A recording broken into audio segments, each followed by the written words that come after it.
in the middle aisle here. So Todd, how many of you were here for our last session on the woman? How many of you remember the great job Todd did with the national anthem? He's here tonight. Can we have him sing it again? Would it be okay with you guys? Could we get a microphone? Betty, do we have a, hey Betty, can we get a microphone up here? Come on up.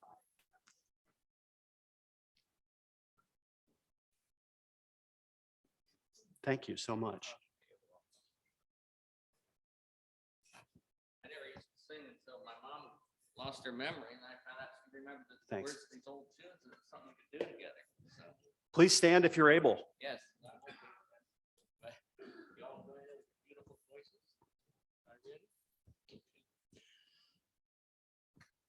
Oh, say, can you see by the dawn's early light what so proudly we hailed at the twilight's last gleaming, whose broad stripes and bright stars through the perilous fight o'er the ramparts we watched were so gallantly streaming, and the rocket's red glare, the bombs bursting in air, gave proof through the night that our flag was still there.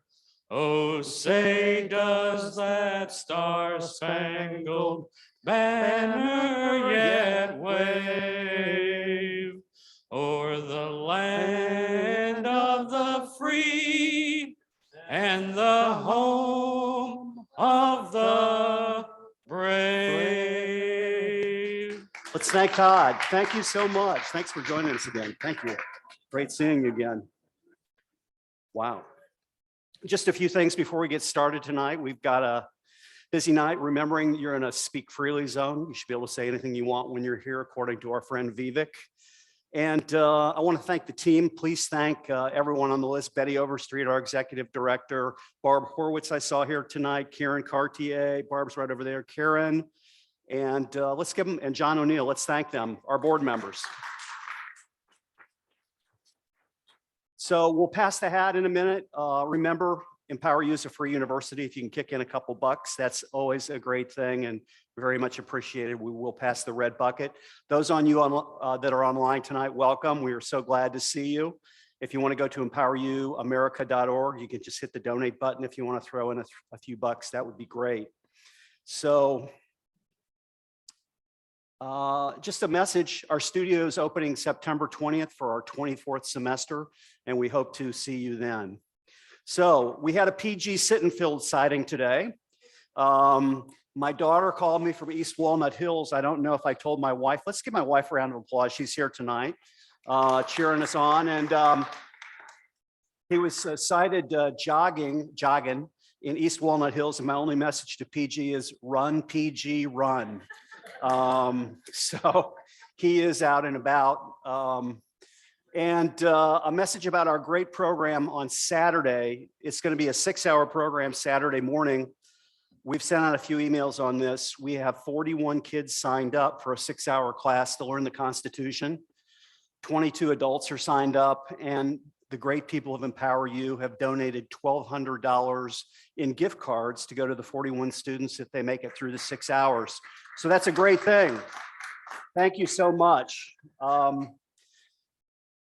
I don't know what to say about the movie last week. It was just, it was really informative. And when you see things that are on the news today, one of the articles I'm going to hand out, it just elaborates on how really how messed up some things are. But let's do the giveaway. My wife is hoping I choose her number on this because we've got a cool little bear here with some Teddy Roosevelt glasses. Whoever wins, maybe you'll leave it up here till the end of the program, and unless you decide to leave part way, but get your tickets out and let's pick a winner for the teddy bear. We will also have a winner online. So the number is 572. 572. Mr. Schwartz, congratulations. Let's give him a round of applause. That teddy bear will look great for you.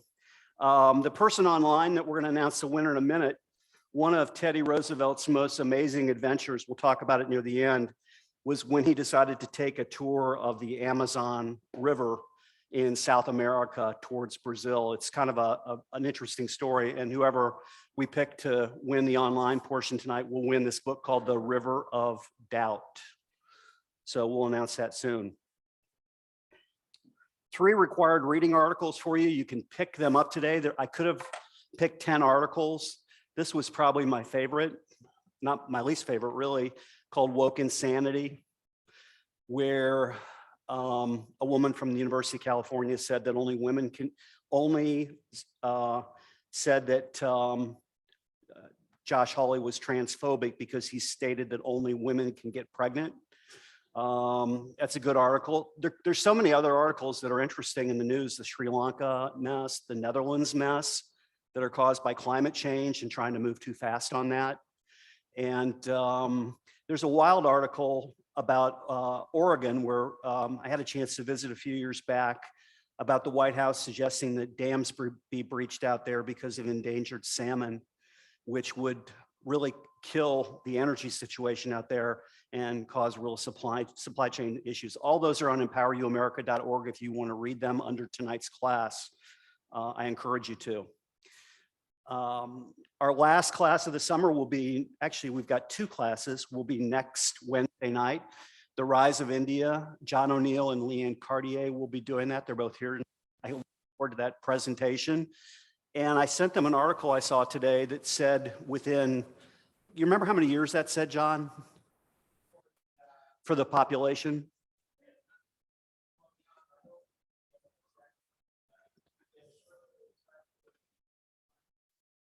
Within a couple of years, India is going to have more people living in it than China, if you can believe that. It's just hard to believe. So be ready for an interesting information session on India. And then somebody asked me tonight, are we going to show 2,000 Mules? We voted at the last class that we would show that. That will be on a Wednesday night in August. And I will be letting you know, and I hope you can all join us for that. Even if you've seen it again, there was so much information, it's probably good to see it again.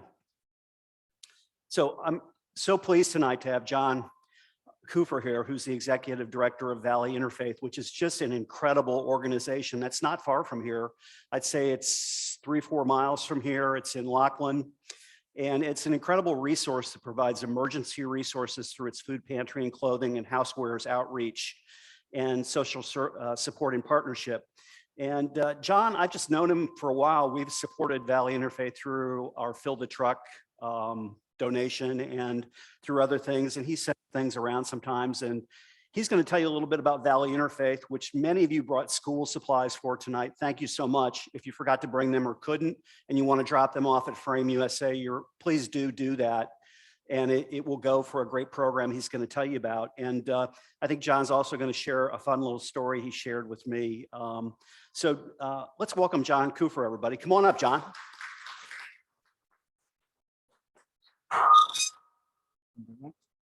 Just as I was taking a swig of water, sorry, I'm a diabetic heart patient, so I go through a lot of water.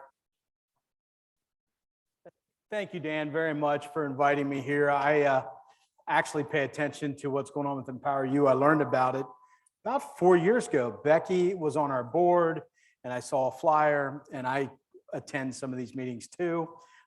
Because I'm here to represent Valley, I have to keep my personal stuff personal. So, but it's all very interesting and informative, and I've been to a few events prior to the COVID and everything else. So, but now I attend events virtually because I have a 9-year-old daughter, and I like to spend time with her. So I want to thank you all for inviting me here to talk. Dan put a lot of pressure. He said I had 15 minutes, be exciting, and I probably have less than 15 minutes now. So I'll wait for him to give me a signal, and I've told him to please use all 5 fingers when he gives me that signal so I know when to shut up. I'm a former cop, so I'm used to everybody waving at me, but not with all 5 fingers. So I'll start with a little bit of the story. I've had a diverse background. I don't really get to share it too much. I do find myself, I'm getting to that age where if somebody asks me one thing about the climate, I start telling them my life story and something I did 30 years ago. I'm enjoying this phase of my life actually, because there's things I forget about. I am somebody who considers themselves a Renaissance person. I love to learn. I love to look, and I'm a kinesthetic learner, so I have to touch and do and what have you. But growing up, my dad was a factory worker in Laughlin. When I would go on the weekends when he'd do overtime, and I'd play around in the warehouse. And Dad became a plant manager. And all growing up, he kept saying he wanted to be a salesman. Salesman's where to make it. That's where you can write your own ticket. That was his goal. And I remember getting in the car, and he would pop in these cassette tapes, and this guy got on there with this Southern drawl, and he was talking about be the best you and stuff like that. Now, I was raised Catholic. And I remember telling my dad that if Mom finds out you're playing this Southern Baptist minister on here preaching to me, you're in a whole heck of a lot of trouble. I came to find out this guy's name was Zig Ziglar. In 1996, it was called Success 96. I think it was a guy that put on these big rallies. Well, General Norman Schwarzkopf was going to be there downtown, and I was a General Schwarzkopf fanatic. I wanted to see the general. I didn't care about anybody else, but they didn't tell me this when I bought the tickets. I thought I'd take my dad because some of the other speakers would be there. I didn't realize I had to sit through every other speaker just before I got to see General Norman. And I ended up not staying for General Norman because as I was sitting there, Zig Ziglar came to speak. And I'll tell you, by the end of that, I was bought, sold. I was ready to jump all in. This guy won me over. And I just wanted to meet Zig. Well, I didn't get to meet him that day, but I wrote him a letter. At the time I was a cop, I started my own nonprofit, and I did a lot of side jobs to help pay for that nonprofit. And I wrote Zig a letter, and I couldn't believe it. About a month later, I got a letter back with handwritten notes. Now I assumed the secretary, Lori Majors, was the secretary forever, and I'm now friends with Lori, but I just assumed it might have been a form letter. Then I got another one. And on this one particular day, I tried to start this nonprofit. I took over an abandoned rec center from the city of Cincinnati that they didn't care about in Oakley and Madisonville. I paid and fixed it up, worked on it. And as soon as I cleaned it up, they wanted it back. So I was in a battle with them to help teens in the community. And this day I had just had enough. I was tired of working all these jobs. I was tired of the foundation being broke. I was really stupid about how to run a nonprofit. And this one day I had that pity party. You know, the one that nobody comes to, like Zig says, you know, nobody comes to a pity party and they don't bring gifts. I was having that pity party and I was arguing with God. And I was telling him, why would you put this on my heart and then have me struggle? And I was so mad. And then my phone rang, and it was a kid that was a runaway from, I can't remember where. But I ended up talking to her over the phone. And I'm not a counselor. I just was listening. We talked. And at the end, she said, you're really good at this. And it just was, I think, God saying, I put you where you needed to be. I'm not joking. I don't believe in a lot of kind of frou-frou stuff. I'm a cop. I look for facts. That's my brain. As Becky knows, when I first took over at Valley, I'm about data. And all of a sudden this knock came, and it was UPS driver. And I had massive boxes he was bringing in. It was everything that Zig Ziglar sold. And it was for me to give to the kids, to give out, and what have you. And I thought, there's another confirmation. And I was really blessed that over the years, every couple of months, I'd get a phone call from Zig, or I'd send a letter saying, hey, I'm experiencing this. And at one point, we were looking to teach kids about business and opening up a motivational store of all Zig Ziglar products in Hyde Park, but the kids would run it, the teens would run it. And we were looking into that until bad economy. And, we got good advice from Zig about the cost and to do that. But that was kind of my story. I've always been somebody who's reached out to look. What I don't know, I don't know. So how I learn is I'll send you a letter, and I'll pick up the phone, and I'll give you a call. The worst you can do is cuss me out. And as I said, I started out as a cop in Lincoln Heights. I've been called a lot of names. And then I worked in Elmwood. And then I went to Terrace Park, and I don't write tickets. So I spent some years there where I was just absolutely bored chasing dead deer and crazy raccoons. But one of my best jobs. So anyway, the thing that I am supposed to talk about, and I'll do it quickly, and I'm sorry if I went too long. I didn't see Dan get, oh, good, that's the thumb. I was worried. Valley Interfaith. I came to Valley 5 years ago when I retired from Lighthouse. Prior to Lighthouse, I had a company. I worked with pro athletes and musicians, celebrity musicians. I sold 90% of my company. I was retiring, but I have a history of fixing problems. Lighthouse brought me on. I took over a division, did pretty well. And then while I was just getting ready to leave, I got a call from Becky, actually. And Becky interviewed me over the phone.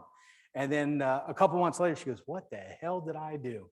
But she saw that John came in and I have a passion.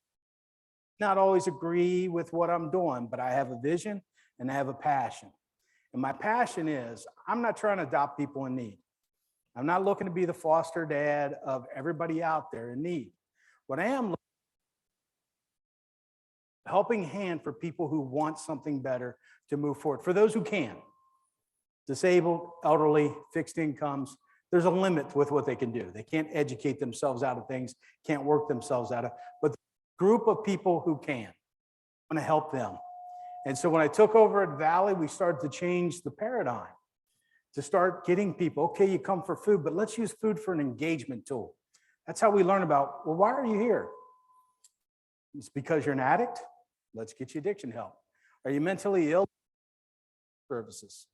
Let's find those underlying causes so that hopefully we disrupt your poverty and you go on and live a life that's self-sustaining.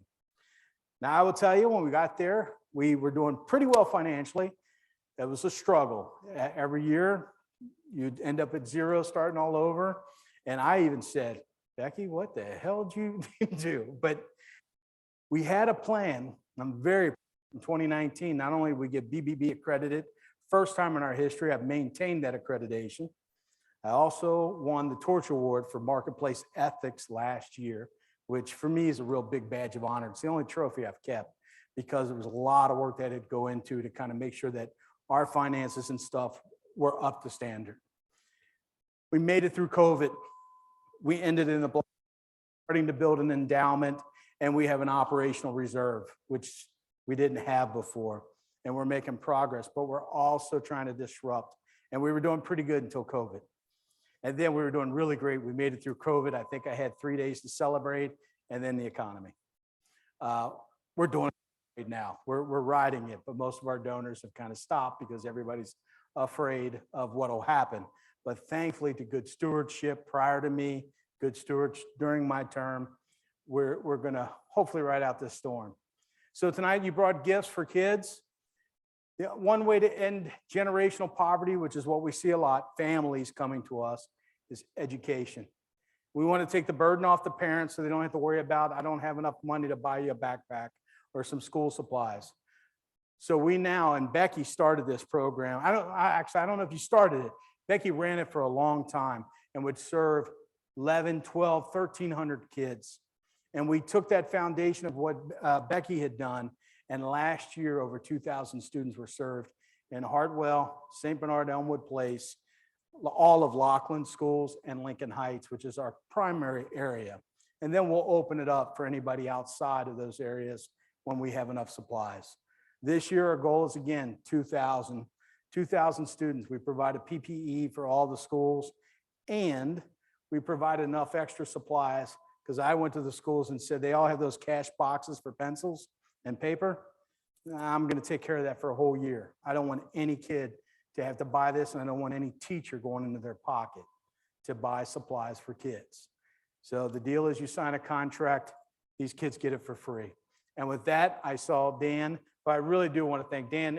I was telling somebody, every time I see Dan, I think of Rick Derringer, and I got to do some work for Rick way back, and he's just one of the coolest guys ever. What was that rock and roll? Hoochie Coo and Hang On Sloopy. Oh, yeah. If you're a Ohio State person, you probably know that. But when I see it, every time I see it on, well, I haven't been on Facebook in about a year, but whenever I would see posts from Dan, I'd always have to stop and say, that's not Rick. So what is the date of the back to school program? If anybody knows anyone that needs to think about getting some help. Okay, we're doing a little bit differently. We have 4 dates. The final one's in August, and that's for anybody who can come out. But the first one coming up is just for St. Bernard Elmwood Place. And the reason why we're doing it this way is because COVID, people want a distance. And then also we've lost, most of our volunteers were retirement age. And with COVID, a lot of people were afraid to come back because of the risk. And so we have a much smaller number. We used to have 150, 200 people, you say, Becky, that would operate everything. We're down to 52. And then part-time staff. So the first one's going to be July 30th.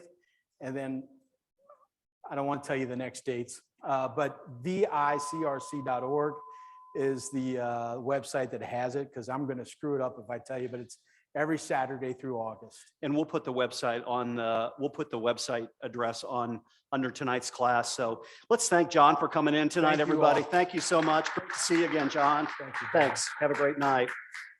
We'll get you. Shove them back there.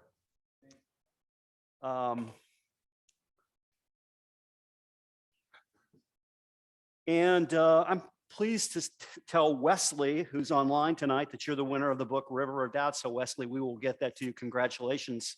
Leanne, can we switch to the other PowerPoint? So we're going to talk about Teddy Roosevelt tonight. And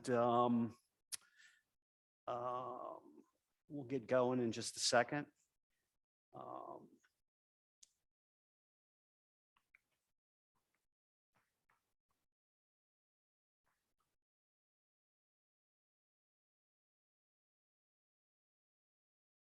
There we go. So Teddy Roosevelt. A lot of my conversation tonight's coming from this book, which I used for research, called Theodore Roosevelt from Henry F. Pringle. It's published, and it was a Pulitzer Prize award-winning book, and it was published 12 years after Teddy Roosevelt died. And what this book really did was try to bring his presidency and really life to the forefront, and that's what I hope to teach you tonight. So my question for you: I had a friend visit me when I was in South Carolina, and we were out and we were having fun, and he told me, he said, I've just gotten back from South Dakota and I visited Mount Rushmore, and we were talking about that, and for the life of me, I just couldn't remember who this guy here was. And as I started to think about it, I thought, I don't know hardly anything about Teddy Roosevelt, so I've got to find out. So it was my chance to kind of dig deep and learn something, which I love to do. And the other reason is because I have trouble with these kind of presidents in the late 1800s and early 1900s. They all kind of run together for me: the Chester Arthurs, the Grover Clevelands, the Benjamin Harrisons. And I wanted to try to kind of understand what they did and how everything kind of fit in, because I know what happened when we got to this guy right here, Woodrow Wilson, and it wasn't all good. So the question tonight is, I didn't just draw from this book. I read many articles. They all said he's one of the greatest presidents ever, and I just thought, let's start there. Was Teddy Roosevelt one of the greatest presidents ever? And at the end, we'll let you make that call. So the goals for tonight: I want you to understand Roosevelt. I want you to learn about his pros and cons. I want you to be able to, if you're with some people, I want you to be able to discuss him, understand what his traits were, and what those traits were that would help make a successful president or not have a successful president. So let's talk about the early days. I'm going to give you kind of a good overall vision of his life. He was born in 1858 to Theodore Roosevelt and his wife Martha. His father was Dutch, his mother was Welsh, and they had Quaker leanings. One of the most interesting things about Teddy Roosevelt was how unhealthy he was when he was born. He had terrible asthma. He had lots of trouble breathing. The family moved to the Catskill Mountains in Upper New York because he was in such bad shape, and they hoped that the high altitude would cure him. He was referred to having a puny body when he was a kid. He was ashamed, he was weak, and he worked most of his life from when his father kind of called him out on that to make himself stronger. He was a man who wrote. He wrote over 150,000 letters, 30,000 articles. And at one point he wrote about his father. His father was the only man of whom I was never afraid, which must be a great thing to say about your father. His father was in the glass importing business. Later, he went into banking. His father wasn't interested in social causes, but I thought it was really interesting that his father founded the YMCA. He also founded the Orthopedic Hospital of New York. His mother had relatives that were on the South side, on the South in the fight for the Union. Teddy's father actually worked for Union troops. I guess it was probably like a lot of families where part of your family might have been, for the South, part of your family might have been for the North, and that had to be probably pretty complicated. He had 3 brothers and sisters. Elliot was 2 years younger, Connie was 4 years younger, and Annie was 4 years older. Throughout much of his early life, he traveled with his family to Europe. This was a big date for Teddy Roosevelt, April 15th, 1865. This is a photo of young Roosevelt perched in a window witnessing the Abraham Lincoln funeral procession. The death of Lincoln left a huge impact on a young Roosevelt. In May 1870, his main thing that he was trying to do was build his health and control his asthma and get rid of his physical disability. His father erected a gym in the Catskills on the 2nd floor, and he told Teddy, he called him TD, he said, "You're a sorry physical specimen, and that steps must be taken to improve your health."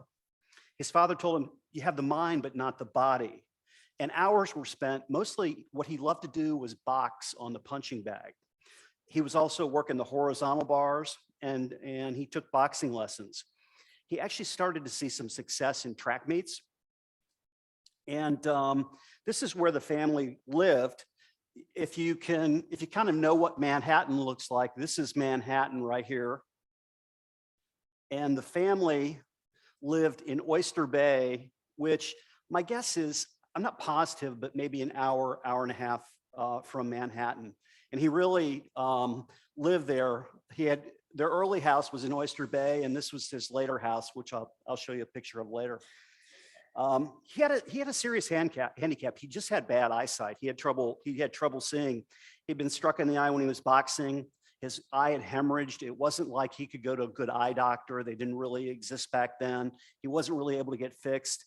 And later in life, he became blind in his left eye.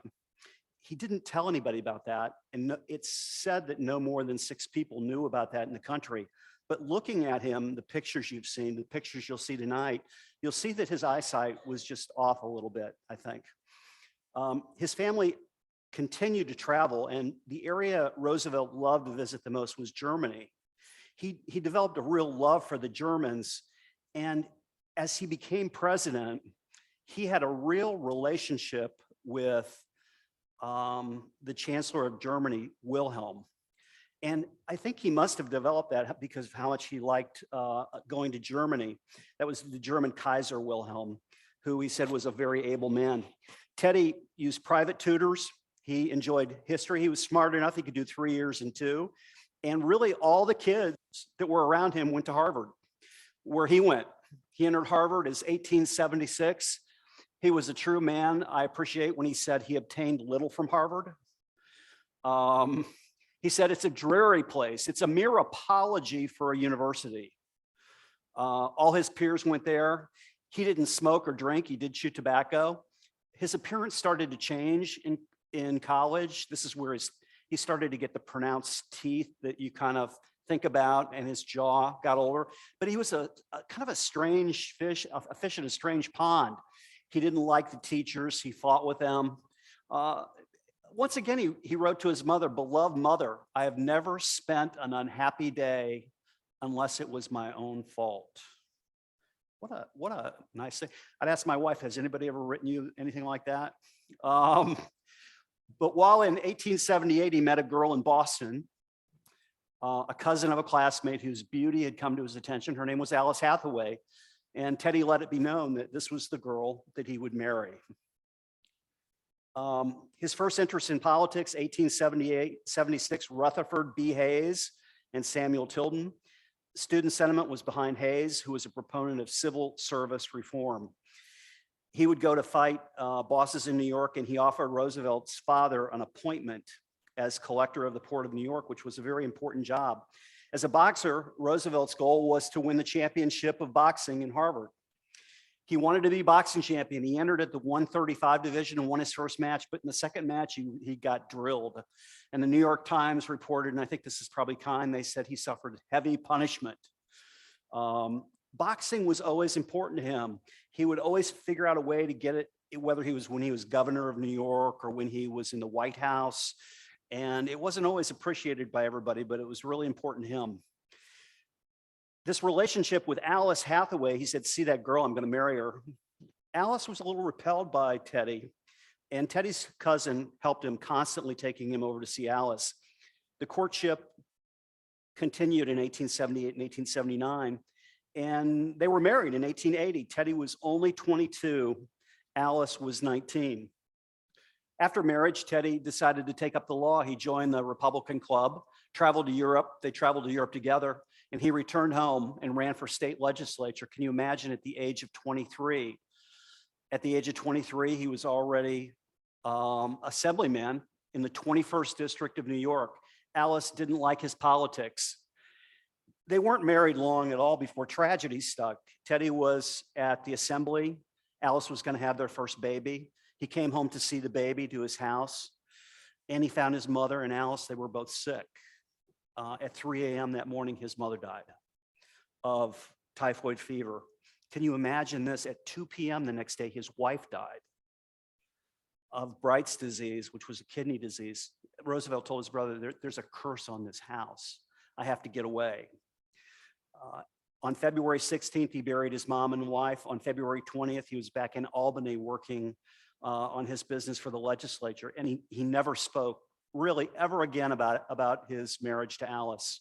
It was just so impactful for him. They did have one child together. Roosevelt had 6 kids, one from Alice. The estate of Teddy's father brought him a little money, but one of the interesting things, they use this word a lot in this book. It's kind of a hard read because it's written 12 years after he died. So it's written a long time ago, but he constantly refers to Roosevelt as being embarrassed for funds, meaning he didn't have money ever. And he was always scrounging around for money, and he was terrible with money and terrible with economics. He was always poor, always looking for a way to supplement his income. And he was reckless. He was able to gather $20,000 together. He didn't want to be a lawyer. He hated the law. So he had to try to figure out something to do, and he thought he was going to be a writer. And so he cobbled $20,000 together and tried to buy a partnership in a publisher called G.P. Putnam. And so immediately the $20,000 check bounced, and Teddy had to go out and find the money. And he kind of just threw the publishing away, and he did write a lot, but he had a lot of trouble sitting down and doing anything stationary, as you'll see as you learn more about his life. In 1883, he paid $14,000 for a cattle ranch he visited when he went out west. And in 1886, he remarried Edith Carahow, who's pictured here, who he knew, who was a good friend of his growing up. It was kind of the girl from high school that he had known forever.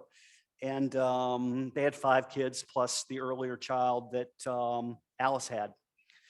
This is a picture of them back during those days. Not a great picture. So Roosevelt hated the law, and later he was just his own man. He didn't like judges. He fought with judges. You'll see what happens when he decides to take on Oliver Wendell Holmes, a famous Supreme Court judge.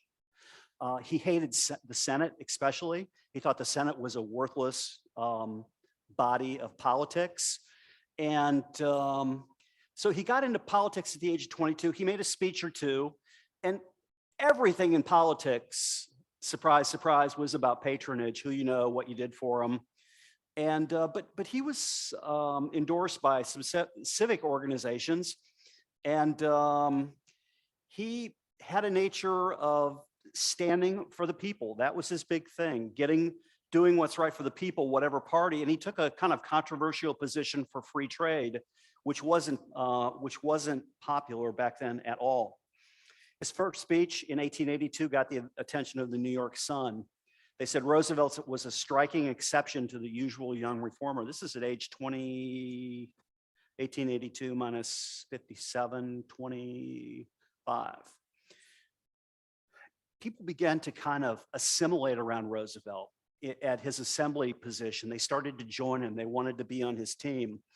And he especially started to become known when he went after the Attorney General and Supreme Court for their corruption.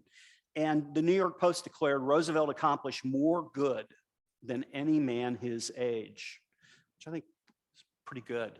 Early success, Grover Cleveland.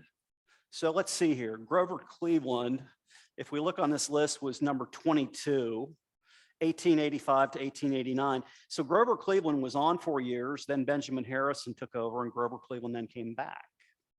But Grover Cleveland was reelected Democrat governor in 1882. Roosevelt didn't like him. And Roosevelt became the Republican Party's choice for minority leader. This was a distinction. It was unthought of that anybody this young could be leader of the Republican Party. But what you'll learn about Roosevelt is this is a guy that got his hands dirty. This isn't a guy that delegated. This isn't a guy that, brought in all the people to do all his work. This is a guy who investigated city government, corruption. He focused on the police. He cracked down on sweatshops. He saw cigars being manufactured. Scandal and corruption was really important to him because he really cared about the people. In 1884, Roosevelt was approached and he became a delegate to the convention. Now, at that time, let's see who's running in 1884. Grover Cleveland was running against a guy named James G. Blaine. And for those of you who don't like Democrat Republican party politics, like my friend Tom out there, he kind of got forced to back this guy, James G. Blaine, who he really didn't like. And he actually thought about leaving the Republican Party right at that point because he disliked this guy that much. His best friend, Henry Cabot Lodge, stopped him. You've probably heard that name. I've heard that name, but I didn't really know what he was or who he was.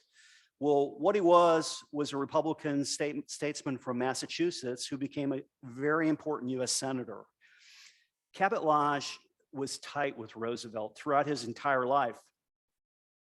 On supporting Blaine, Roosevelt said, "It's bad enough to allow a man who is dishonest to stand as the representative of your party in any position. You can, however, invent excuses for it." Have any of you ever invented excuses for somebody you've been for in a political race? What was that? Hold your nose. That's exactly right. So when Blaine lost, Roosevelt said he had nothing else to do other than go west. So for the first time, he headed out west. He went out west in 1883. He had no idea becoming a cattleman. He met 4 businessmen and he was going to lose $52,500 on a venture when almost all the cattle died. But he owned 2 ranches, which he truly loved, one in Chimney Butte, South Dakota. In the evening, he would sit and watch the sunset. Now, one of the things Roosevelt is most known for is all the public parks he created and what great work he did there, which we'll talk about in a little while. But his big word, I don't know how many of you he would sit and watch the Cowboys. These would be his big words. Now, who's heard that before? Hasten forward quickly there. How many of you have heard that? It's kind of Teddy has. It's kind of a cool line. He was also known for colorful clothing. He had his pearl-handled revolver and his beautiful finished Winchester rifle. This is what he looked like. When he got to South Dakota, it was kind of like New York. All of a sudden, the South Dakotans loved him and said, "Teddy, will you run for the legislature here? Will you run for governor? Will you stay in South Dakota?" But then he said, "When I'm out west, I feel able, like I could do anything. I could face anything." His other ranch, Medora, North Carolina. Imagine a life like this. Just imagine what this life would be like if you could wear gaudy clothes, if you could be appointed deputy sheriff, if you caught thieves and actually did something with them, and if you challenged a Frenchman, Marquis de Moore, to a duel, which he didn't end up doing. But his dream was kind of shattered in 1887, probably for the good of the country, when cattle died by tens of thousands. And he spent most of the year winding up affairs and really losing almost everything he had. He was excited to get back east, and to get back to his little political side job. The thing I never really understood about Roosevelt in reading all the articles I did about him was all this time he was moving back and forth. I don't know if the family was going with him or if they weren't. And that's one kind of thing I'm unclear about. But Roosevelt ran for mayor in 1886. He ran on honesty and civic affairs. He said he'd fight corruption. He said he would support the working man and increased wages. His motto, if we stand together, we can win. Now, he was coming off 3 losses in a row. He wasn't on a very good track record. He had publicly supported this Blaine guy who he didn't like, who he almost left the Republican Party for. He had campaigned for Blaine, and now he lost the mayor's race in New York. This is his home that's quite famous, Sagamore Hill in Oyster Bay on Long Island. So Benjamin Harrison, who's right here on the list, right here, after the first Grover Cleveland, was elected in 1889. This gave Roosevelt the opportunity for an appointment. Harrison admitted, this is how they talked back then. Harrison said, well, Roosevelt helped me, so I've got a minor obligation to him. That means I owe him a job. So he gave him a job on the US Civil Service Commission. Roosevelt jumped in and radically reformed the post office. He got rid of 30,000 corrupt postal workers, and he served on the Civil Service Commission for 6 years. His biggest endeavor was changing the way the post office and other government positions hired the men and women who worked in the government. Next up for Roosevelt was the police board. He became head of the police board in New York City. He was appointed. He had experience in the state legislature for the police when he fought corruption. While doing this, he got to know William Howard Taft, who on this list over here, you'll see after his time of presidency, William Howard Taft followed him. He constantly spent time with his mentor, Henry Cabot Lodge. This guy was a socialite. 3 to 4 times a week, he was out dining with people. The other 2 days, people would come into town and they all wanted to be around him and see him. At first, the police board meeting, at the first police board meeting, they named him president of the board. And the police were pretty scared about him coming in because he was going to shake things up in New York City. This is when he was so famous in the media. All the media loved him because of his pronounced features and how much fun he was. They all talked about his teeth, the hit of the campaign. And it was early in his police days that his teeth became famous. Roosevelt patrolled the streets of New York City, trying to stop bad things from happening. The citizens would read about these exploits and they would just say, this guy is the greatest thing we have ever seen. The public would applaud him. But the one thing they didn't like was when Roosevelt said, you cannot drink on Sunday and I'm not going to let you. And he began patrolling the bars and actually stopping people from drinking on Sunday. The Germans were outraged. But his police years, there was lots of fighting with officials, lots of corruption, lots of getting things done. And this was the first time that Roosevelt really got exposed to the social problems that were hurting people back then. And there were many. As you'll see, just living was not easy at that point in time. Surprisingly, he became a national figure from his police job. This is a cartoon of him as the police commissioner. Henry Cabot Lodge wrote to him, I do not say that you are to be president tomorrow, but I'm sure that it may and can be. Henry Cabot Lodge's goal was to make Roosevelt more known to the world and to make him the next president. William McKinley, he falls on this list after Grover Cleveland's second position as president. Roosevelt liked him. And McKinley would run against William Jennings Bryan, who was an incredible orator. Bryant traveled the country. People loved to hear him talk. It was said that 5 million people at one time in the summer when Bryant ran went out to see him speak. But Bryan wasn't loved. He was prosecutor for the Scopes monkey trial. Does everybody remember that from your high school? That's the trial about evolution. And he just wasn't a popular person. People thought he was arrogant. A lot of the church leaders and newspapers didn't like him.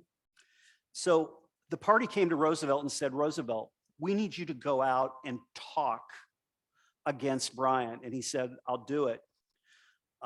In Chicago, Roosevelt announced the danger to the United States was the greatest since the Civil War if Bryant won. And in the end, McKinley received 271 electoral votes to 176 for Bryant. So I think I told you about the last president who said he had a minor obligation to Roosevelt. McKinley owed Roosevelt big for going out on the campaign stump to talk against William Jennings Bryan. So Henry Cabot Lodge fought for Roosevelt's appointment.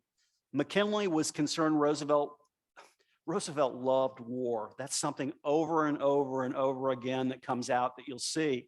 But he was appointed the Assistant Secretary of the Navy, but the secretary was 60 and just really in the later parts of his life. Most people would see Roosevelt in the Navy area and they'd say, you're the assistant? They all thought he was the naval director. And Roosevelt pushed for a large Navy expansion in the Pacific. Really, most people consider Roosevelt the father of the modern US Navy. This is a war I didn't know about, the Spanish-American War, but Cuba was a major trader with us. And the battleship Maine was sent to Cuba to protect American citizens who were helping with trade. On February 15th, 1898, the US battleship Maine was blown up in Havana, killing 260 officers. I didn't know this about Spain, but Spain was a small country, 18 million people. We had 75 million people living in the United States at that time. Spain was almost bankrupt. It's hard to imagine that, but Roosevelt told McKinley, war alone was compatible with our national honor. We will have this war for the freedom of Cuba. In March 1898, a court inquiry declared the Maine had been destroyed by a submarine mine. This meant war was inevitable. I read something that I took out of this, but I think it's kind of interesting that ships were so poorly designed back in those years. The technology was so bad that ships could just blow up for no reason whatsoever. And they never really could figure out what happened to the battleship Maine, but we went to war over it. Remember the Maine became a battle cry. Roosevelt was clear, despite one of his youngest sons being sick, I have been a leading advocate of war. It is my duty to take part in it. War was declared against Spain in 1898. This is the beginning of the Rough Riders, a super colorful period. McKinley authorized 3 cavalry regiments. Roosevelt was one of these. Roosevelt's first cavalry unit became known as the Roosevelt Rough Rider Camp. The theme and tune, there will be a hot time in the old time tonight. Never had such a novel organization been put together of cowboys, polo players, steeplechase players, riders from Harvard, Yale, Princeton. This is a combination of just outrageous proportions. Roosevelt arrived in May 15th to a brass band, and most of his command was in San Antonio. And he said, the men can go in and drink all they want, and I will pay for it. He was not popular for that by the management of the Army. But this is what the Rough Riders looked like. So the Rough Riders headed to war. One of 3 cavalry units. They left for Tampa in 1898. A transport boat would carry them. While headed to Tampa, the Rough Riders quickly came upon a Spanish boat. They boarded it, and Roosevelt had his first win. And he gave an impromptu war dance. Time was of the essence. He wanted to get in the action ahead of the other 2 cavalry units. While nearing San Diego Harbor, the Rough Riders were ambushed, and 16 men were lost and 50 were wounded. Roosevelt said, we wanted the first whack at the Spaniards, and we sure got it. Roosevelt couldn't get what he needed to do his job, but he found the struggle, the war, glorious. He loved his troops. On June 30th, they received orders to go to Santiago, and the Rough Riders stormed San Juan Hill. Just imagine this. Roosevelt wearing a blue polka dot handkerchief saying, I waved my hat and we went up the hill. Later, he wrote to Cabot Lodge, we lost 25% of our men. We must have help. We need thousands of reinforcements, men, batteries, food, munitions. How I escaped, I know not. This is the most famous, I think, most famous depiction of Roosevelt and the Rough Riders. Historians argue that Roosevelt helped seal the image of the cowboy soldier as an ideal of manliness, but many people have questioned, was Roosevelt really on the horse? I don't know. I don't know. That's a great image, though. By 1899, reinforcements came. San Diego fell. His number 2 man, Colonel Wood, was made military governor of Cuba. The great adventure was over. The Rough Riders returned to New York. Roosevelt said this of his Rough Riders: "We are a knit closer together than any body of men I've ever known." This is so honest. I would honestly rather have my position of colonel than any other position in the world. That's how much he loved his men, and it showed. By the end of 1899, Roosevelt was governor of the state of New York at the age of 41. Huge crowds showed up to welcome Roosevelt back. They'd all seen this painting. They all thought this guy was just incredible. The people did. When he campaigned for governor, he said, "Our flag is a proud flag, and it stands for liberty, and it stands for civilization." And he'll talk continuously about the things that you like to hear about your great country, that it's a great country. There have to be rules about it. He'll talk about immigration. Roosevelt won the governor's contest over Augustus Van Wyck, but it was close, with Roosevelt winning by 17,794 votes out of 1.2 million. He would have a 2-year term as governor. So it was really a close election. He barely won. His goals: tax reform. He wanted to tax corporations.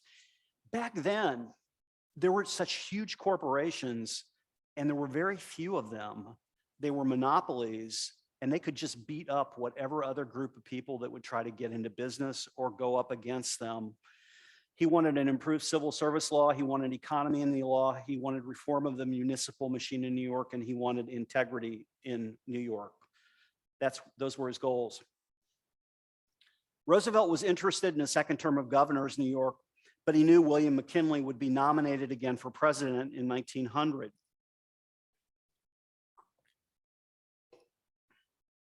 He issued a statement. He arrived back in New York with the Rough Riders. He was greeted like he was the president. He was greeted like he was a hero. Everybody said, "You're going to be the next president." He had to issue a statement saying, "I'm not running for president." Henry Cabot Lodge said, "We need to make you war secretary. If we make you war secretary, Teddy, as much as you like war, you'll be the next president." Roosevelt played down his choice as VP. No VP had ever become president. So Roosevelt was hesitant to accept the vice presidency. But despite his hesitancy, he was nominated for vice president by William McKinley. The campaign for McKinley was vigorous. He was once again opposed by William Jennings Bryan. And Roosevelt's first important address was in St. Paul, Minnesota. He said, and this may sound familiar to you a little bit, he said of the Democrats that they had reasserted the doctrines of anarchy. In the election, they won 292 votes to 155 for William Jennings Bryan. At the age of 42, Teddy Roosevelt, after being an assemblyman, after being in the war, after being governor of New York, was the vice president. He was kind of the Kamala Harris of his time, actually. Sorry, that's not a very nice thing. That's not a very nice thing to say. But several people in the party apparatus, he wasn't popular with the Republican kind of hierarchy because he'd gone against them and he'd angered them. And so they kind of said, let's make him vice president. He'll never be president because they knew no one had ever done that before. Let's just kind of throw him off and he'll just kind of go away. They just kind of decided to kick him up as VP to get rid of him. But soon they all liked Teddy. September 6, 1901, at the turn of the century, McKinley, I didn't remember that the way William McKinley right here died was that he was assassinated by Leon Czalzik. He died in Buffalo on the morning of September 14th. Roosevelt received a telephone message. He immediately boarded a train for Buffalo. McKinley was loved. He was a farmer. He was not kind of an inspirational guy like Roosevelt, but the country loved him. It was a big shock. Roosevelt went out climbing on September 13th. They had to find him, bring him down the mountain. And the next day, September 14th, he became the president of the United States. He took the oath in front of all of the McKinley cabinet except Secretary of State Hay and Treasury Secretary Gage. The message from Roosevelt on McKinley's death: I will show the people at once that the administration of government will not falter in spite of this terrible blow. He was a leader. This is an interesting gentleman that I wasn't familiar with, Mark Hanna. He was from Ohio. He was a senator from Ohio. He was an American businessman. He and Roosevelt hated the Senate. He constantly bickered with this Mark Hanna, and Mark Hanna constantly fought with him. Mark Hanna wrote him a letter that day that he became inaugurated. He said, the one thing you must do, Teddy, you must go slow. Teddy was like a lot of type A personalities. He didn't really like to listen to anything anybody told him to do. But he actually listened to Hanna. He got together with Hanna. He kept almost all of McKinley's people in place. And the country thought, oh, what a charm it is to have somebody like this as president. The country was thrilled. At this time, Roosevelt was 43 years old and the youngest president in the United States history. This guy was a worker. This guy didn't take it easy. He didn't go to the beach every weekend. He was at his desk at 8:30 a.m. He had visitors for breakfast, lunch, dinner. He said, I've got to curb my desire for hunting. I do not want the people to get the idea that they have a sporting president. Roosevelt wanted to help the Negroes, not just the Negroes, but the whole South. He met almost immediately with Booker T. Washington. For those of you, we did an Empower You class on Booker T. Washington last fall. That was great. And Roosevelt invited Washington to dine with him at the White House. I can't tell you how this was shunned upon. It just wasn't an acceptable thing to do. It was talked about, but Roosevelt wanted to discuss appointments. And he immediately appointed a Democrat judge in Alabama, Thomas Good Jones, who was recommended by Booker T. Washington. Washington became an informal advisor with him for some time. Trust busting was something that's hard to understand now. But breaking up these big corporations was something that Roosevelt was super passionate about. He and his family had always, I said, been short on resources.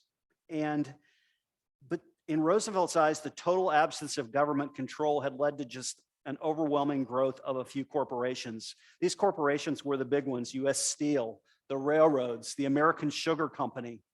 These were companies that could do almost anything that they wanted to do. If you weren't on the right side of the railroad and you had to ship something across a few states, they would give you a rate that could be 2 or 3 times what their favorite people were charging them. So Roosevelt stepped in, immediately filed a lawsuit against the Northern Securities Company. It was a huge corporation trying to take over railroads and steamships. And Roosevelt, he didn't like Congress either, or the courts, but he felt like filing suit was just something he had to do. And he thought that the court should combine the qualities of a great jurist and construction statesman. He thought the court should reflect, he thought the people in the court should reflect what he wanted to have done. And in 1902, our winner of the teddy bear, Roosevelt was on a little hunting trip. He did kind of do a few things. This is kind of interesting. While hunting, Roosevelt declared the behavior of other hunters unsportsmanlike. He refused to kill a bear that had been captured. As the news spread, many newspapers around the country featured political cartoons starring Teddy and the Bear. A Brooklyn, New York shop owner decided to create plush stuffed bears and place them in the window. They called them teddy bears, and they eventually became his symbol. That's a cute bear. So I think 2 slides ago, I said Roosevelt thought all the judges should do what he wanted to do. So what happened when he chose Oliver Wendell Holmes for the Supreme Court is so similar to what has happened with so many of the Supreme Court judges we've watched. Presidents appoint these Supreme Court judges like, who's the Chief Justice? What's his name? John Roberts. And they're sure John Roberts is going to be a conservative, right? And yet he doesn't almost choose one.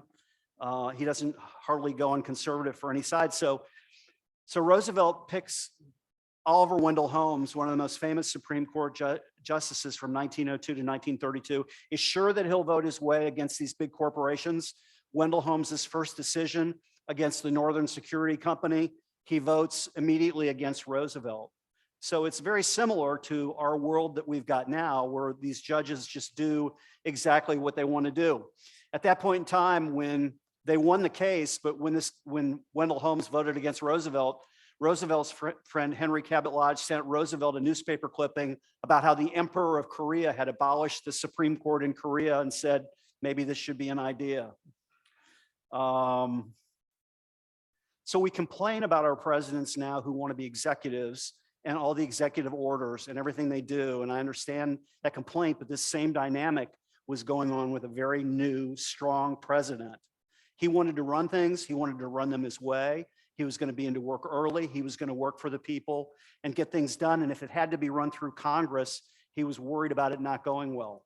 The judges also. Trouble in the coal fields. The threat of the strike in March 1902, the coal fields were concerning to the Republican Party. There were abuses in the coal fields. This is a staggering statistic. 1899, there were 358 fatal accidents. 441 men were killed in the coal fields. There was no workman's compensation. Men had received no increase since 1880. The strike began in May 1902 with 140,000 miners idled. The price of coal was rapidly rising, and they didn't have green energy back then either. So imagine if your whole economy is running on coal, and all of a sudden there's no coal. What happens? His intervention in the coal strike, he did a typical Teddy Roosevelt. He didn't say, I'm going to send my Secretary of Commerce. I don't think there was a Secretary of Commerce back then. He said, I'm getting directly involved and I'm going to get this fixed. So he directly entered negotiations. He said, if it wasn't for the high office I hold, I would have taken them by the seat of the breeches and the nape of their neck and chucked them out the window. The strikers were willing to have the president appoint a commission. Roosevelt, one thing he did in disagreements, he would appoint commissions of 3, 4, 5, 6 people, and he would appoint a good group to get a consensus. And that consensus would oftentimes happen. Roosevelt considered plans to take over the mines. He brought back, this is an example. Roosevelt brought Grover Cleveland, right here, a Democrat, to serve on this coal strike commission. Now, can you imagine Joe Biden bringing back Donald Trump or George Bush to do anything? It was important. Roosevelt got an agreement. On March 2nd, 1903, a 5-person commission, including Grover Cleveland and banker J.P. Morgan, which did almost everything, almost every single matter that involved anything in the United States in the 1900s, this banker J.P. Morgan was involved in. But they decided, they came to an agreement, a 10% increase for coal workers. They were not going to recognize the United Mine Workers, and certain other abuses would be remedied. The psychological impact on this win was absolutely huge for the country. Even labor was on Roosevelt's side at this point in time. The coal strike defined Theodore Roosevelt's president. This is what it looked like when nobody had any power. They really were unable to do anything. On to foreign affairs. Roosevelt's big concept was speak softly and carry a big stick, something you've heard about. He believed in the Monroe Doctrine. And the Monroe Doctrine, I had to kind of refresh my history, says that we're against European nations taking over other countries. For instance, Venezuela, he was able to stop Germany and England from taking it over. Roosevelt wasn't shy about interfering in almost any foreign affair, and he knew all these people. This is the guy he was close to, Kaiser Wilhelm, Emperor of Germany from 1988 to 1918. For the most part, Roosevelt's relationship with Germany was sound, but Wilhelm decided he was going to try to colonize South America. He told the Kaiser, unless you arbitrate this, I'm going to start moving Admiral Dewey in the ships now. Once again, Roosevelt he spoke softly and he carried the big stick and he had a win. There was this little scuffle with Canada where Canada out of the blue said, we don't like where you've drawn the lines of Alaska and we think all this territory should be ours right here, which is now US territory. And Roosevelt said, these guys are crazy, they're blackmailing us. He appointed a couple people on a commission and he won. The treaty sided with the US, giving Canada 1 or 2 inhabited islands. It was another big win for Roosevelt. Roosevelt said there are well-meaning philosophers who declaim against the unrighteousness of war. War is a dreadful thing, and unjust war is a crime against humanity.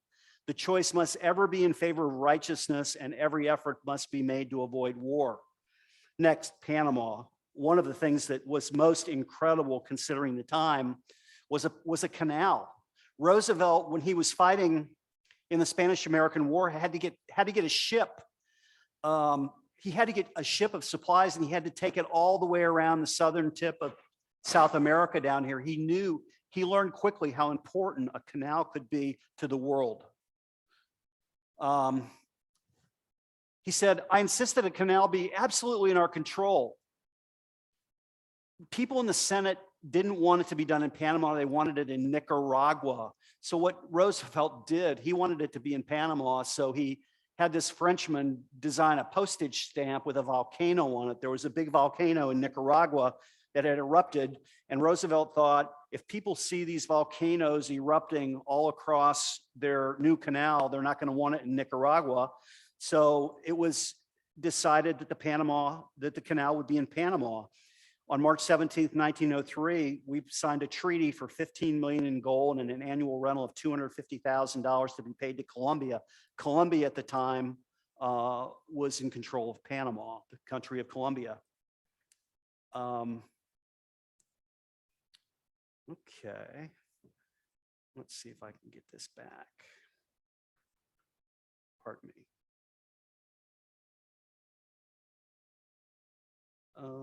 Hey, Leanne, could you come up and see if you could get this password? I just timed out on me for a minute. So Roosevelt supported Panama leaving Colombia, and all the foreign countries loved Roosevelt. The head of Panama said, yesterday we were slaves of Colombia, today we are free. Long live the Republic of Panama, long live President Roosevelt. Roosevelt's message to Congress, we must assure the isthmus is free and unobstructed for transit. Roosevelt was laser focused on Panama. Later on, Woodrow Wilson would pay Colombia a lot of money for what Roosevelt had done in taking the Panama area. This was it. Can you imagine in 1903 what this must have been like? Cutting all that out, building the canal, there he is right on the spot. And it just must have been the most amazing thing ever. The media loved him. The Panama Canal opened on August 15th, 1914. So he was worried about these big corporations, and that's what he campaigned on in 1903. Roosevelt had to do a couple things to play politics, which he didn't like. He created a plan establishing pensions, which he was kind of forced into doing. And he said, in politics, we have to do a great many things that we ought not to do. Hannah from Ohio said, I'm going to challenge Roosevelt in 1904. This is the guy from Ohio, his kind of rival. And Hannah had supported Roosevelt in the coal strike, Panama, and the commerce, but he wanted also to be president. But kind of quickly, Hannah passed away. Roosevelt said Hannah's death is very sad. No man had larger traits. Roosevelt's competitor, for his election would be Alton B. Parker, a judge from New York. Parker was nominated by the Democrats based on the theory that, thank you, Leanne, that big corporations could swing him. For instance, the Chicago Meatpack, but the Chicago Meatpackers said, hey, we support Roosevelt. Andrew Carnegie said, I hope Roosevelt will win. Roosevelt won overwhelmingly. And at this time, Roosevelt said, I've served 3.5 years as president, and under no circumstances will I be a candidate for another nomination. So you've heard this a little bit with everybody asking Joe Biden, are you going to run again? Many people said this was the biggest mistake Teddy Roosevelt ever made. Right after he was elected, saying, now he had taken over as vice president when McKinley was assassinated, so he could have finished that term and then he could have served 2 more terms. But Roosevelt said, I'm not, well, I don't even think that was an amendment then, he could have served longer, but he said, I'm not running again. I will not be a candidate. When Teddy actually won, he said, tomorrow I come into office in my own right. He said, then watch out for me. Look what I'll do then. And those are what were called the imperial years, which he said were his best years. This is what the inauguration looked like. Look at that.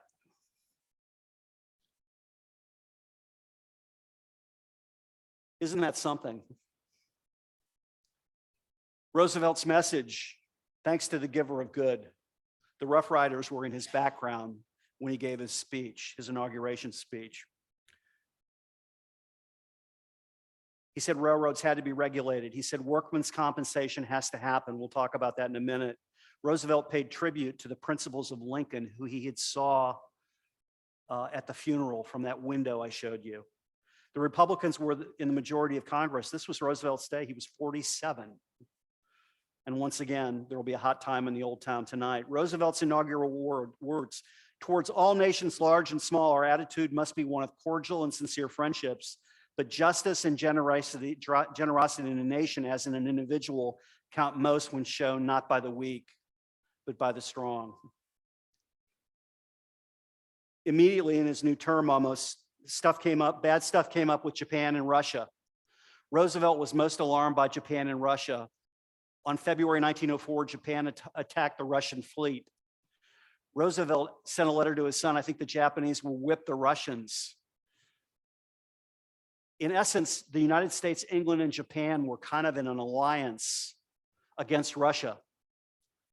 And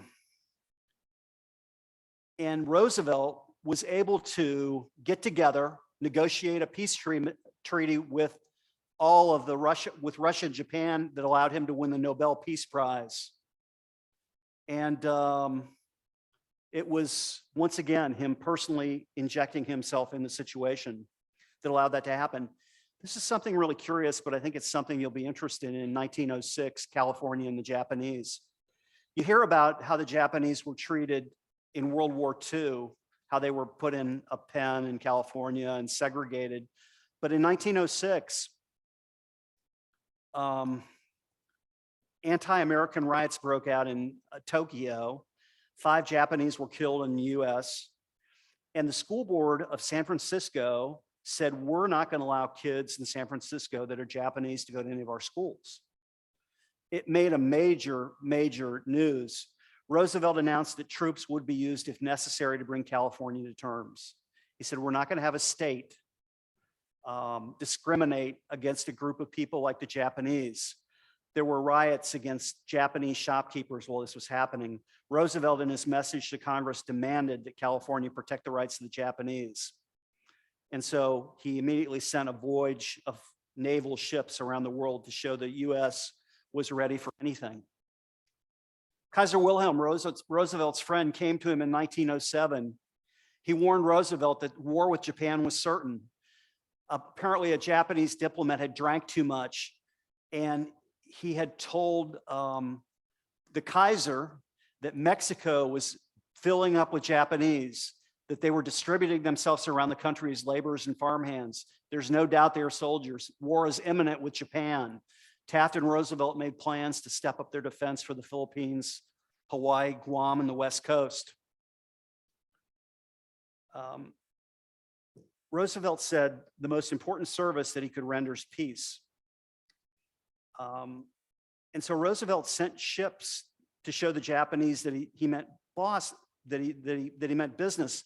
But Japan actually warmed up to Roosevelt. Once more, Roosevelt was able to warm up to a foreign country.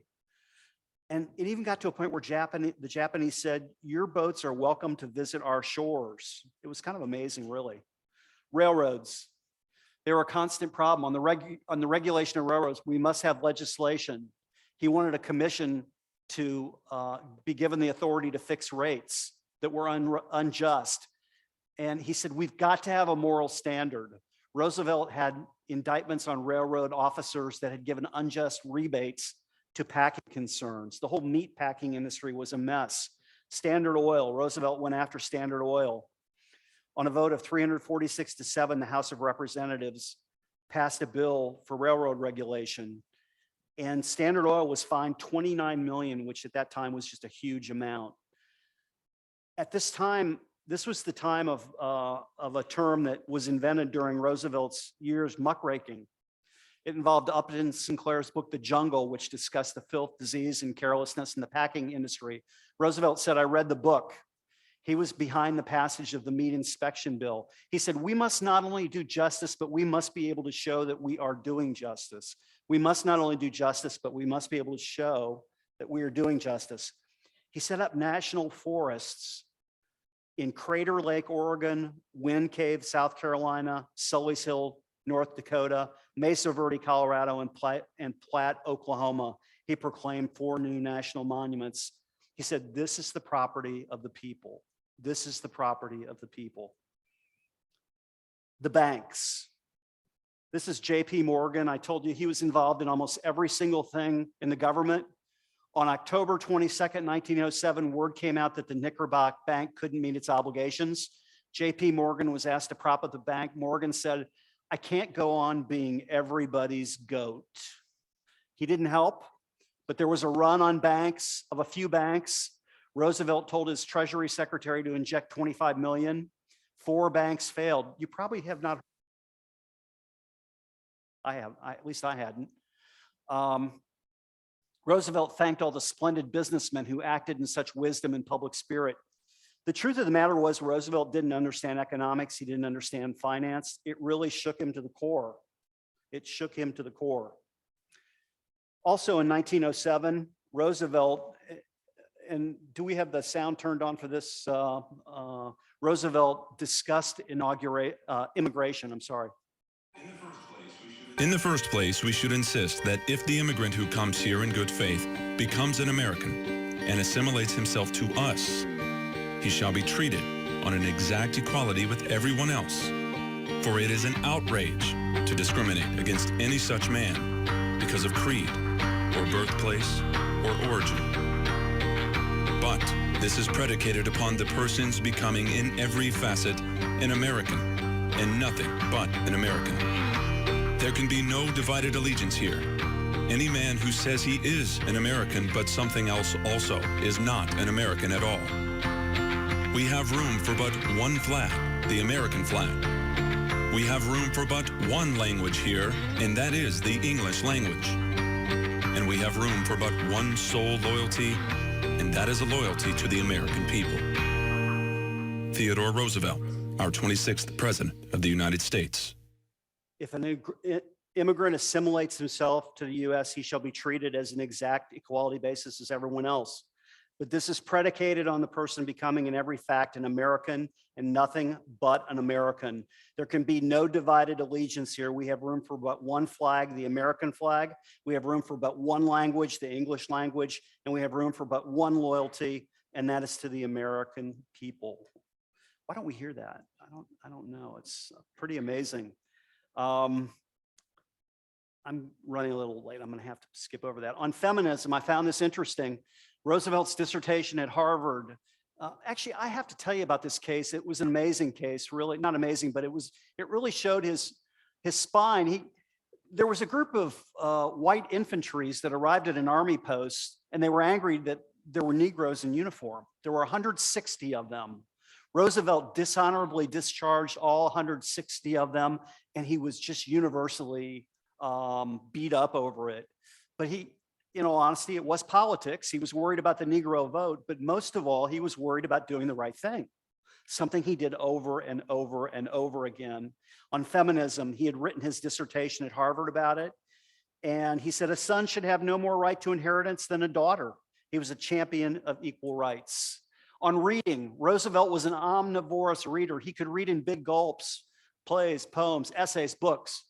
In his autobiography, his approach, he wanted to share this with the nation. I am part of everything that I have read. I am part of everything that I've read. On workmen's compensation, Roosevelt constantly pushed for it.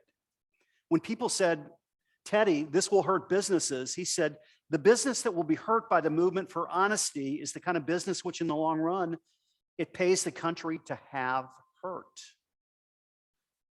And workmen's compensation started in Wisconsin in 1911. It took 37 years for workmen's compensation to be in all 50 states in the country. Really started with him. After office, he said, what should I do? 1908, he said, I don't know what I'm going to do. I'm going to go visit Africa. But boy, if there's still a war and I'm fiscally fit, I want to be part of it. On his upcoming transition to Taft, it was tricky. He liked Taft. Taft was not an inspirational guy, not at all. He just wasn't a great leader. Roosevelt instructed his secretary to notify Taft he was his heir. He said no man is fitted to be president, but he never acted like that with Taft. Roosevelt started writing Taft letters daily to try to help him. He said, hit hard, old man. And Taft won by a lot over third-time loser William Jennings Bryan. Roosevelt was just wildly popular. He decided to travel to Africa after he was out of office. He accepted $50,000 to write articles. He had Cuban fever, was blind in one eye. He left for 11 months. He was only sick 5 days. And the Smithsonian agreed to mount 50 of his 296 specimens that he had shot. People wanted to know wherever Teddy traveled, Teddy, do you carry the big stick with you? Can we see the big stick? After Africa, he was famous. He was famous throughout the whole world. He met with everybody. He met the Pope and bickered with him. He took the Queen to dinner. He met the King and Queen of Italy. He represented the British at the funeral of British King, I guess the 7th. He wrote 35 books, 150,000 letters. It was during this trip to Europe that he delivered his most famous speech called the Man in the Arena speech. It is not the critic who counts, not the man who points out how the strong man stumbles, or where the doer of deeds could have done them better. The credit belongs to the man who is actually in the arena, whose face is marred by dust and sweat and blood, who strives valiantly, who errs, who comes short again and again because there is no effort without error and shortcoming, but who does actually strive to do the deeds, who knows great enthusiasms, great devotions, who spends himself in a worthy cause, who at the best knows in the end the triumph of high achievement, and who at the worst, if he fails, at least fails while daring greatly, so that his place shall never be with those cold and timid souls who neither know victory nor defeat. Theodore Roosevelt. He was definitely a man who injected himself in the arena. He returned home in 1910, met with Taft, wasn't really happy with Taft and I guess he felt like I was the best president, and I guess that would be easy to do. He said, there is no use trying to be William Howard Taft. Our ways are just different. Taft meets with Roosevelt, and they don't really see eye to eye. Roosevelt starts touring the country in 1910, Colorado, Kansas, the West. He said, I stand for a square deal. I don't want our nation to be forced into the ownership of the railways. That's socialism. He started something called the New Nationalism. Teddy turned left. He turned more progressive. And his square deal called for control of corporations, consumer protection, and conservation of natural resources. That was the square deal. This is how the papers showed him with his teeth. The great and powerful Roosevelt commands that you follow these new regulations. In 1911, the wheels started falling off for Roosevelt, and the final steps started to emerge that led to the power of Woodrow Wilson. Roosevelt square deal, he joined the Progressive Campaign and formed the Bull Moose Party. He entered primaries, and in the Republican convention in 1912, he said he was as strong as a bull moose. He portrayed himself as an advocate for the average citizen. And this was the Bull Moose Party. This was their kind of placard built on strength of Roosevelt's ideas. But then something really important happened on October 14th, 1912. October 14th, 1912, former President Theodore Roosevelt was in Milwaukee, Wisconsin to deliver a speech because he was campaigning for another run as president. Before he delivered his speech, he was shot in the chest by John Fleming Schrank. The bullet entered his chest but was slowed down by a steel eyeglass case and his thick 50-page speech. The bullet lodged itself in his chest muscle. Roosevelt had said that since he wasn't bleeding from the mouth, he knew the bullet hadn't hit his lungs, so he planned to continue giving his speech. While blood seeped through his shirt, he said, "Ladies and gentlemen, I don't know whether you fully understand that I have just been shot, but it takes more than that to kill a bull moose." Can you imagine that? It was later being shot determined by and doctors continuing that with Roosevelt was safer 50-page leaving the bullet speech, in his chest muscle than and this removing class case it, saved so he him. lived It the takes rest of more his than that life. to kill a bull moose. Woodrow Wilson is elected because Taft and Roosevelt had split the vote. They got over 50%, but Woodrow Wilson was elected. The fight's over. We were beaten. Roosevelt thought his career was over. He headed off to the Amazon for his most incredible adventure. He said, all parts of a good trip must involve the two key components of what I call the strenuous life.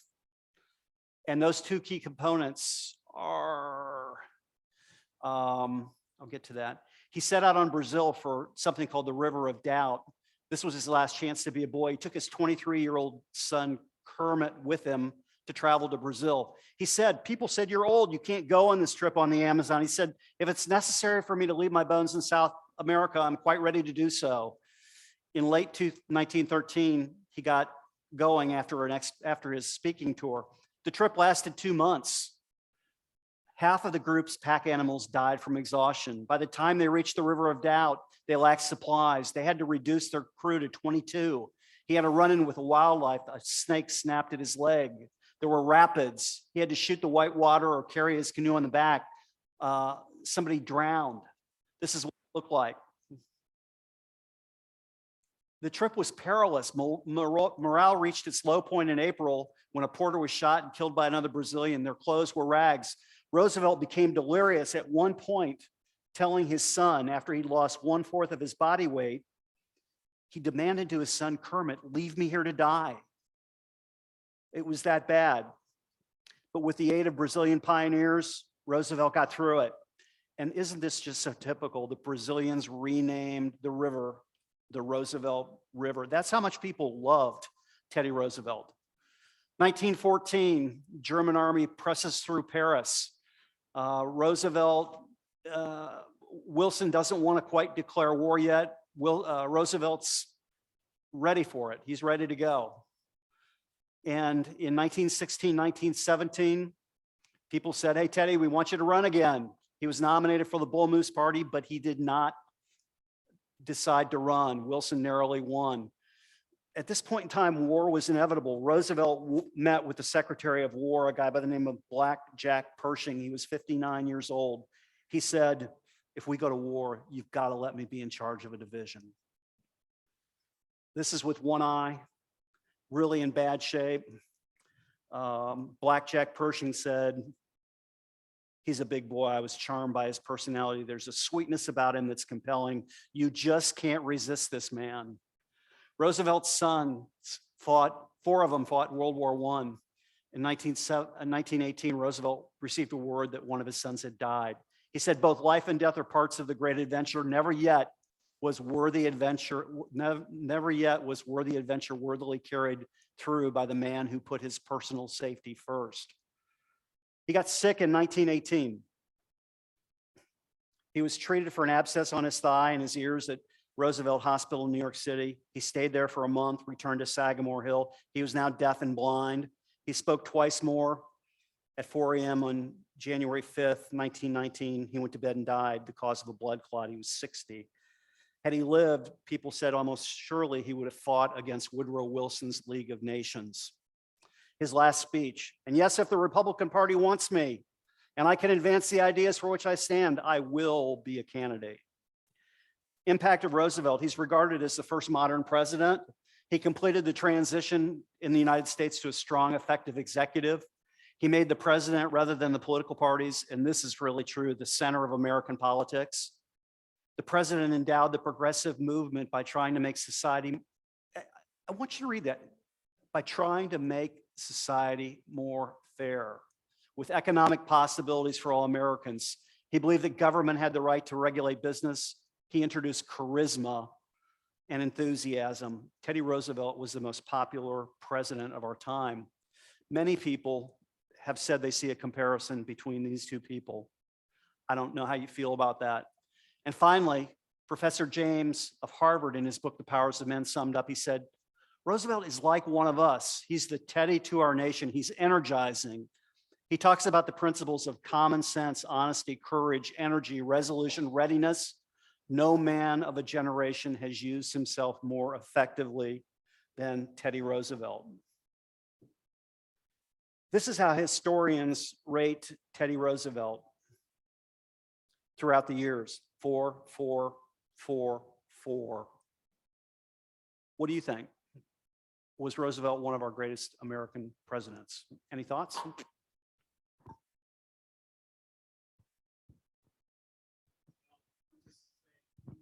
Wait a second, Tom. Larger than life, and I would say he was very effective. I would just say, as far as his impact on the country, yes, one of the greatest presidents, but some good, some bad. Thank you. Anybody else have any thoughts? You know, sometimes they say that the times make the president, or the president makes the times. Well, our country was changing at such an extent at that time.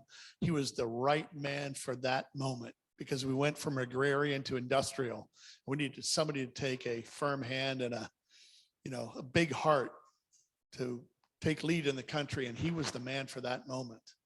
Thank you. And now, are you do you do a Roosevelt impersonation? Bully, I most certainly do. Excellent. And delighted to be here. Thank you so much. Appreciate you being here. Who else anybody else have a thought they want to share about Theodore Roosevelt? Anything come to you right here? Let's wait till you get the mic. Well, if anyone would like to see this whole thing portrayed in front of their eyes, the History Channel had a recent series on Theodore Roosevelt. I believe it was over Memorial Day, but it was 3 or 4 segments. It was excellent and brought up most of what you had here. Thank you.